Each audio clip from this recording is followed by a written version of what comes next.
Good morning, YouTube friends, and I mean that to all the people who, even the people who press don't like on my videos, because in a way you're offering me a service, aren't you? I know I need to get better. I'm Tony Howell. I'm a professional photographer, although not earning so much these days. This video is all about the brilliant 100 to 400 millimeter lens, particularly this Sony one, but I think everyone should have a 100 to 400 mm lens, because they're so flipping versatile and they're great for landscape, because so often I need a long lens rather than a wide lens. I used to think you need a wide lens for landscape, but yeah, you do, but I think I'd get better images from using this and zooming in because they're slightly more unusual. So I've had this lens for 6 years now, and I can honestly say it's probably the best purchase I ever made in terms of photography gear. It's expensive. It cost me £1,519 6 years ago. I expect that price has come down somewhat now. But it's solidly made, metal construction mostly, bits of plastic here and there, obviously a plastic hood. Now I've dropped this lens twice, and it still works absolutely perfectly, even if the lens hood is actually a bit green crackered. Oh well, yeah. So imagine if this had been a plastic lens and I dropped it twice. I mean, it would have smashed, I'm sure of it, or it would be seriously dented. But this, no, just brilliant. Brilliantly made, super sharp.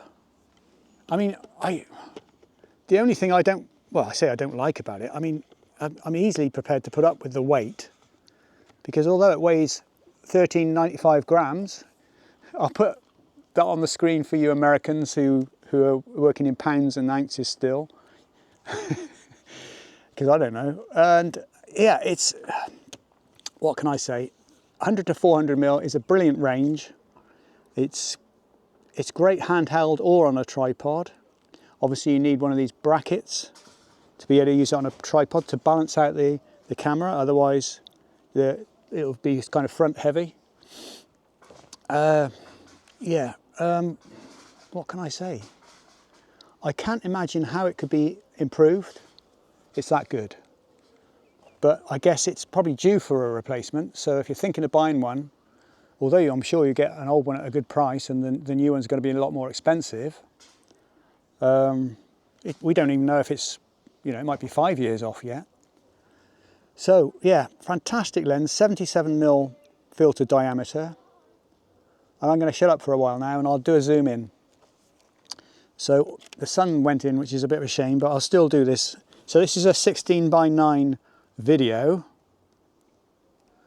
and you're looking at 100mm now. I don't know if you can just about see some cows there right in the middle of the frame. So excuse the jerky excuse the jerky zoom. It's easy for you to say. And I'll just zoom right in, and whoa, wobbly or what? And that's 400mm, so you can see the cows quite clearly there. And yeah, it's a brilliant range, and I've used it for birding as well. I don't really do many bird photographs, but you can use it for that. 400mm, the bird can quite often still be a tiny little thing in the middle of the frame. But when you zoom in and you crop in, I mean, and then you use some really good noise software, like I use Topaz denoise, but I think Lightroom's denoise AI feature is now very good as well. You can crop those images up to quite a decent size, and especially if you upscale them using the Photoshop Enhance feature or Lightroom Enhance feature. For a while I bought a 1.4 times converter for this lens, and I thought that would be a good thing. So that takes it from 100 to 400, and it becomes 140 to 560 millimeters. And I thought that would be good, but actually after cropping in and all that kind of thing, I just thought I don't really need the 1.4 times converter. I think if you're going to do birding all the time, it's probably worth having. But for me, I just put the bird somewhere near the middle of the frame, and there you go, crop in.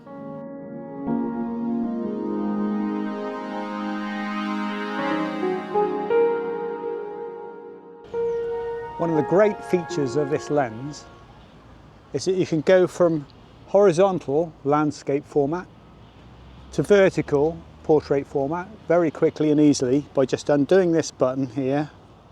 It's not a button, is it? It's a knob. It's a knob, and then you just do that, look, and then line up those two dots there, and you're there. Absolutely brilliant. Love that feature.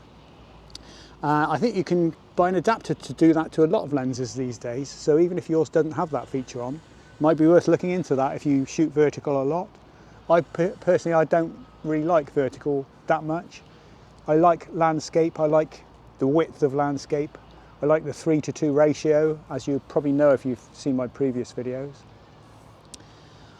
One of my favourite uses for this lens is to zoom right out to, or zoom right in, I should say, to 400mm and do sunsets where the sun looms really large in the frame, and also to take pictures of the moon.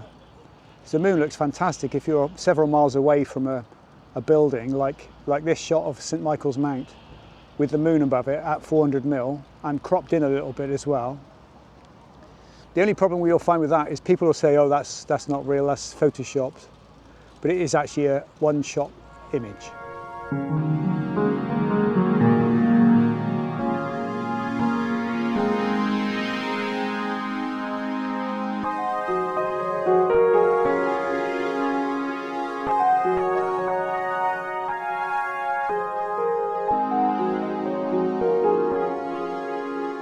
Now I'll show you some of my images done at the 400mm focal length, which will hopefully inspire you to get this lens, because it's a superb lens, and you probably realise that by now because I don't think I've said anything negative about it, have I? So yeah, here are some of my best shots at 400mm.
It's great to be back in the woods again.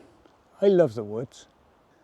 I've got this shot lined up, and just make a quick video so you can see what I'm doing.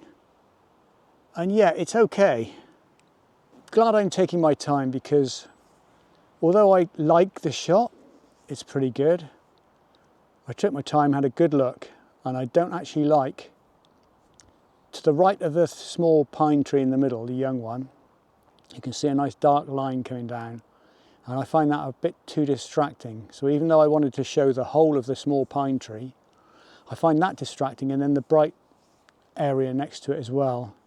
So if I move my tripod, excuse the jerkiness again, just a slight bit to the right. Yeah, I think now I'm cutting off,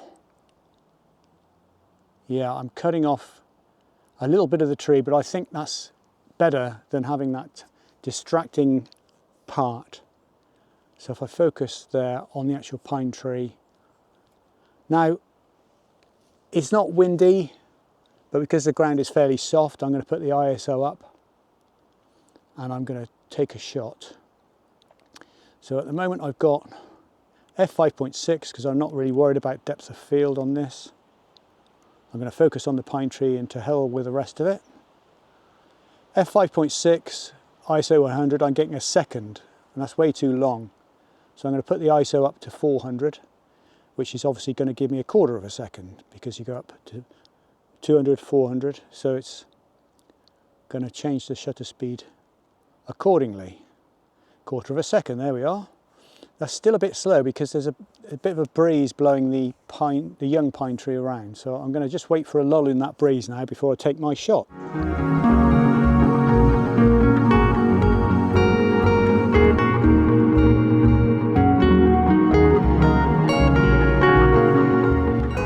The great thing about telephoto lenses is they appear to compress the perspective in an image. So it's hard to tell how far it is between the tree on the right, the old tall tree, and the young pine tree. Of course, this is not, telephoto lenses don't actually compress anything at all. They just appear to. So in other words, what I mean by that is if you took a wide angle shot of this whole area, and then you could zoom right in and crop right in to get a similar shot to the one I've just shown you, then it would be identical. So telephoto lenses appear to compress perspective, they don't actually compress it. The other great thing about this Sony 100 to 400mm is its close focusing range. It's absolutely fantastic.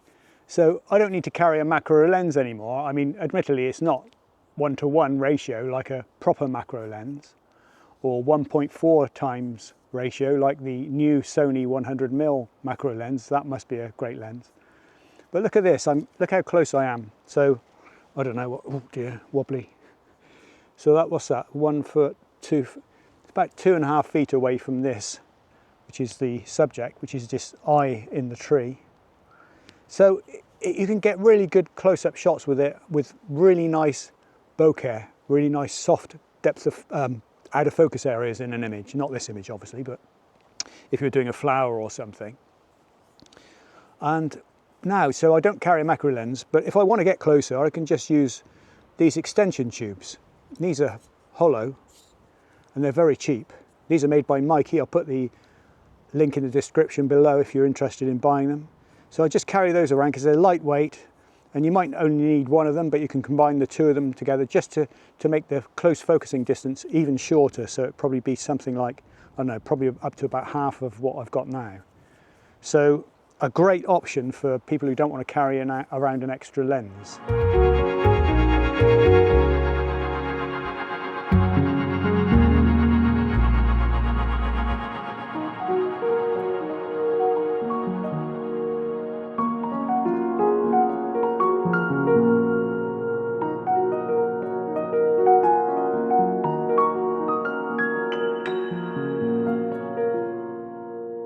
So my favourite lens in the past was the Canon 24mm tilt and shift lens, Mark II. That was a fantastic lens, sharp from corner to corner, and plus it had the tilt and shift capability. So even though I switched from Canon to Nikon, or Nikon if you're in the United States, then I still kept that tilt shift lens because I thought I might need it one day. And sure enough, when I bought my first Sony camera, I could use it with an adapter on there. So I was using a Canon lens on a Sony body. But because of the lack of versatility and the incredible versatility of this lens, the Sony 100 to 400, this is now my favourite lens of all time. It's really hard to see how they could improve it. I really don't know. I absolutely love it, and I'd wholeheartedly recommend it to anyone. I must admit, before I came to these woods today, I thought, oh, I've been there loads of times. What am I going to find? Nothing new. And sure enough, I found something new. These beautiful Scots pine trees. Got a kind of orangey bark. So remember, next time you're thinking, shall I go here, shall I go there? Tony says, they're great. No, not that. Tony says, just go.